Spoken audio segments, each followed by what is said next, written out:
If you're watching national housing headlines and trying to apply them to Central Alberta, that's exactly why you're probably confused. As we wrap up 2025 and start looking ahead to 26, the gap between national headlines and local reality has never been bigger. Because what's happening in Toronto and Vancouver is not what's happening here in Central Alberta. And today, I want to walk you through what's actually happened here over the past year, what 2025 really taught us, and what that means as we head into 26 in the Central Alberta housing market. No hype, no fear, just clarity. Here's the problem most Canadians are dealing with right now. Almost all housing news is delivered at a national level, but real estate doesn't work nationally. Yeah, interest rates are national, but prices, inventory, demand, and buyer behavior, those are all local. And Central Alberta behaves very differently than the major urban centers. That's why we're so fiercely local in how we look at real estate. Because what's happening in Toronto or Vancouver simply doesn't translate here.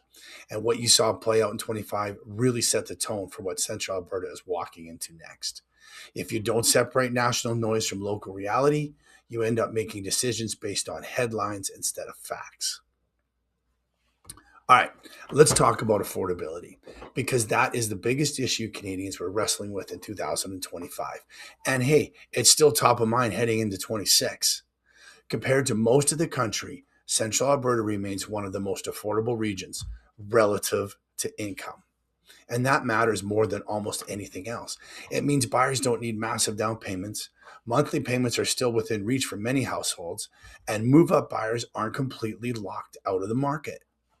That affordability buffer is one of the biggest reasons Central Alberta didn't experience the same extremes we saw in larger markets.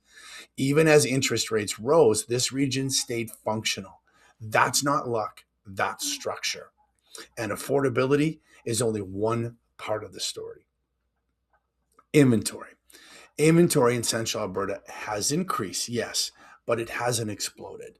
And that tells us something important as we move out of 25.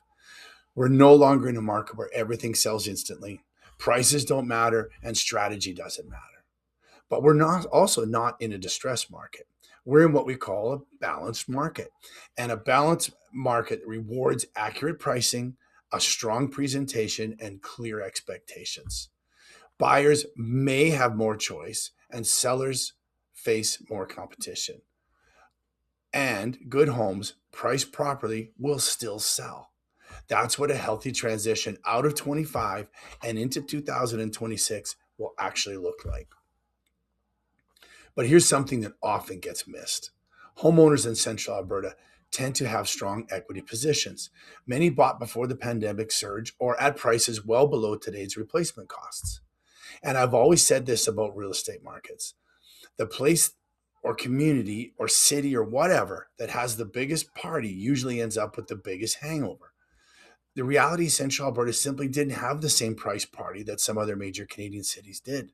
That's why we didn't see the extreme run-ups. And that's also why we're not dealing with the same level of correction now. Our local market has shock absorbers built right into it. And when you zoom out and look at everything that 2025 showed us, the direction of into 2026 becomes much clearer. So what's ahead for Central Alberta? Here's the realistic outlook. Prices are likely to see modest growth or remain relatively flat depending on the neighborhood and the price point. Sales should pick up slightly as confidence returns, and inventories should continue to grow gradually, not explode into oversupply. Not a boom, not a bust, just a steady, functional market. And this is also where affordability quietly starts to improve as we head into 26. Not because of one big thing, but because three smaller shifts happening at the same time. Number one, rates have come down from their peak, not dramatically, but enough to make payments feel different. Number two, wages are still moving up. People are earning more today than they were a couple of years ago, and that matters when you're qualifying for a mortgage. And three, prices in Central Alberta have softened or stayed flat instead of running away from people. When rates ease, incomes rise, and prices stop sprinting, that's how affordability improves quietly, gradually, and locally. And that combination is why this market feels very different on the ground than it does in the headlines. So, what does this mean if you're actually making a decision as we move into 2026? Well, if you're a buyer, you may have more negotiating power than you did in recent years. You may have time to think, but not an unlimited time. And waiting for a crash may mean missing the best opportunities this market quietly offers. If you're a seller, pricing matters more than it has in years. Marketing matters again, and strategy matters more than optimism.